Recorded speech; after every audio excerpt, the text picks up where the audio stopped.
quand notre Seigneur Jésus-Christ, la nuit où il allait Trahart, il a prié 3 fois dans le jardin de Gethsemane. La fin de la première prière. Il était sous une pression immense.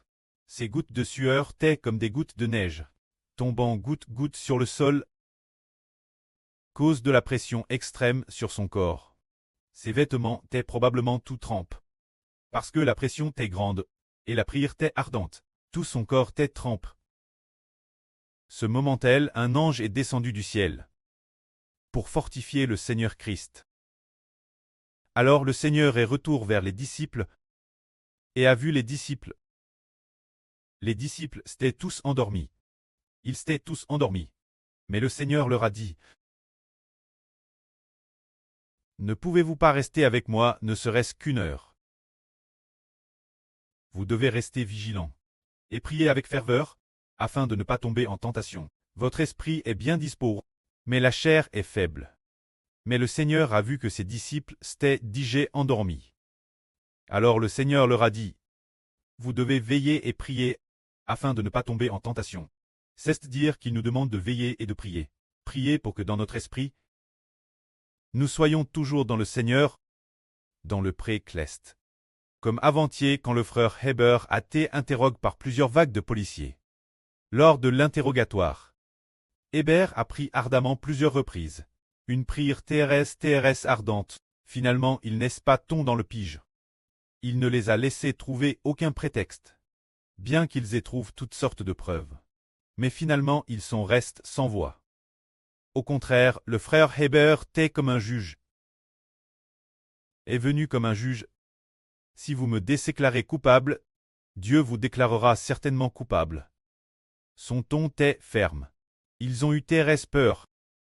C'est parce qu'après avoir prié ardemment, les paroles du précleste, l'autorité du Seigneur, l'esprit du précleste était dans le frère Heber, faisant en sorte que ceux qui devraient avoir de l'autorité devant le frère Heber, leur esprit ne pouvait pas l'emporter sur le frère Heber.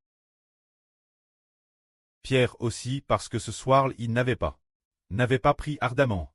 Alors quand il a tenu l'épreuve, quand il a été temps, il a renié le Seigneur 3 fois.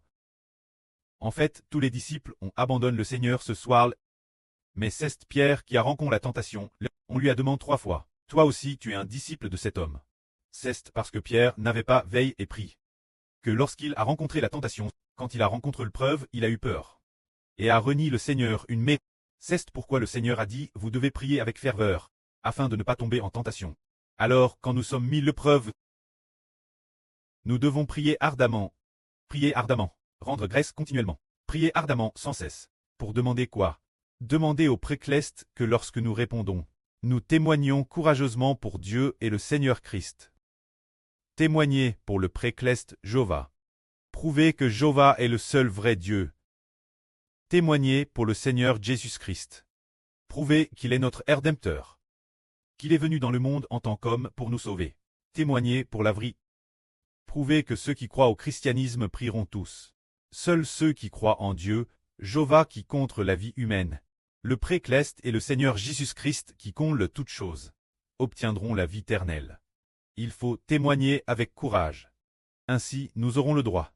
Si nous ne témoignons pas courageusement, ils disent que votre religion, cette nouvelle secte, est sur le point d'être condamnée. Alors, nous pourrions ne pas pouvoir témoigner courageusement. Mais nous croyons en celui qui crée la vie, qui contre le souffle de l'homme. C'est celui qui a créé l'univers et toutes choses. C'est pourquoi nous devons croire, il faut témoigner ainsi courageusement, afin qu'ils puissent veiller, pour qu'ils se repentent et se tournent vers le Dieu qui crée la vie, plus que vers un parti politique, ni vers une religion quelconque, mais vers l'Éternel qui contre notre souffle, et sous le nom du Seigneur Jésus-Christ. C'est ainsi qu'ils seront sauvés. Que la gloire soit auprès et au Seigneur. Amen.